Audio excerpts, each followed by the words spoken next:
Hello and welcome to Matt Loves Eurovision. It's my Eurovision 2025 Top 37 countdown. Place number 13, Ukraine, Ziferblat, Bird of Prey.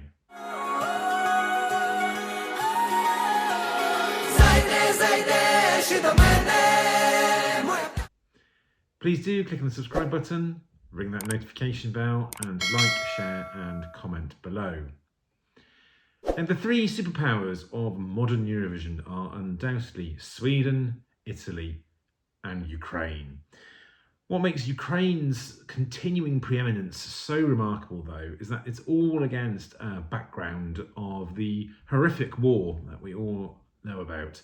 Not just of the last few years, since 2022, but stretching all the way back to 2014, when Russia illegally occupied Crimea.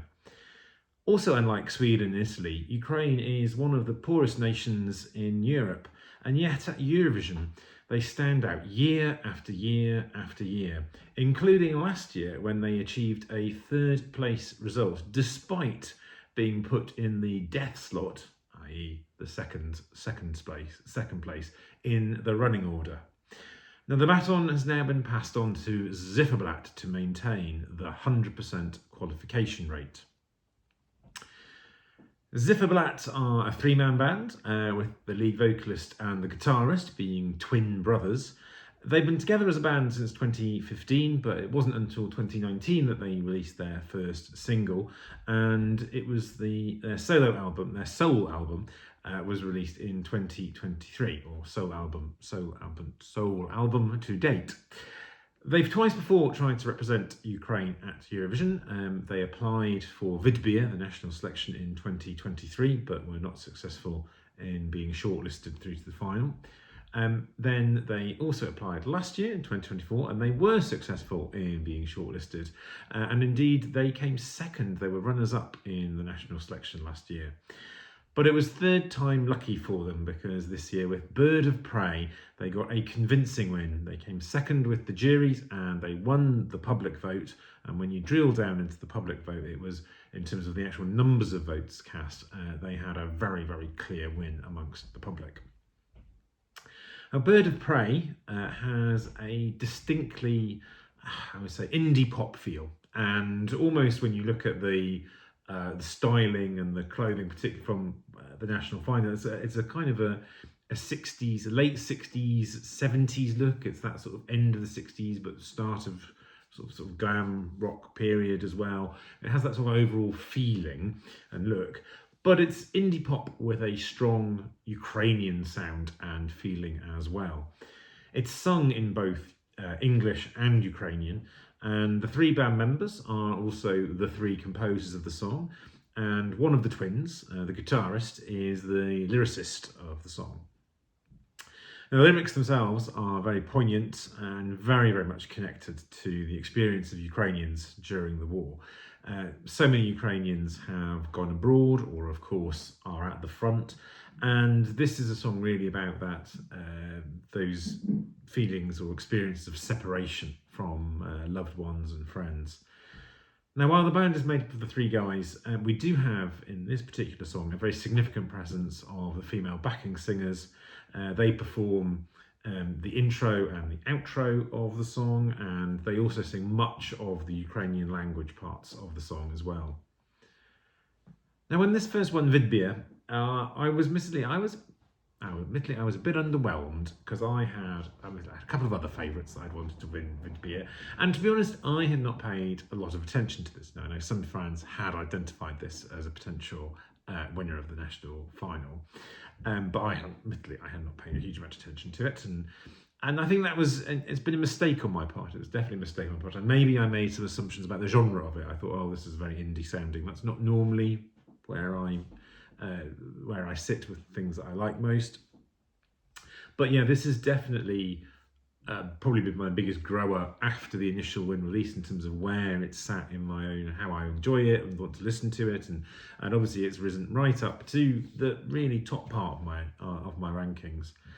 I think the intro and outro parts are just so beautiful. I think the start of Bird of Prey is probably my favourite start to any of this year's entries. It just feels so evocative.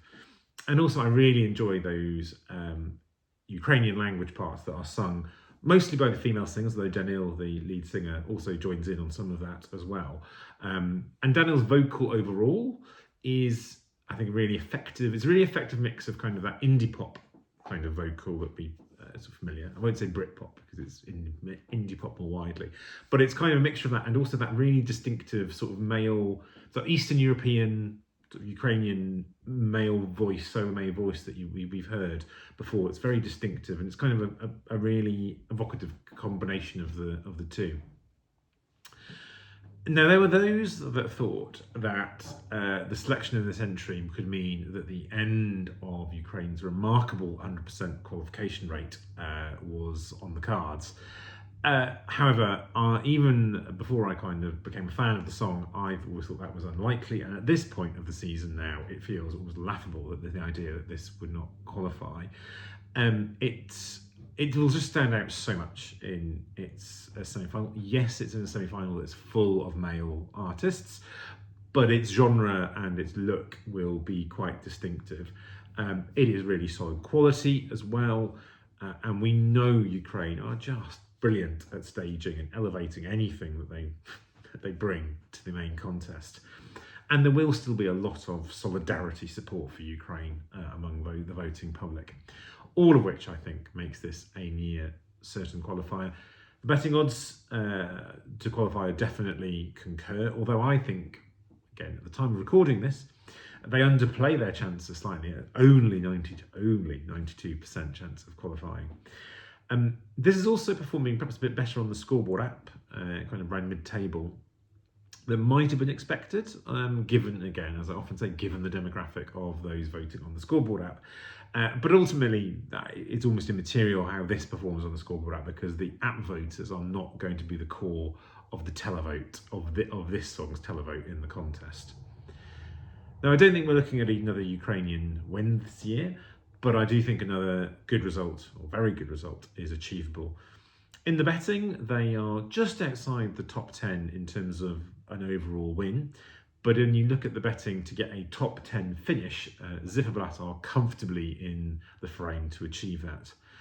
I do think this has the potential to do very, very decently indeed with the juries, and so it should, in my view.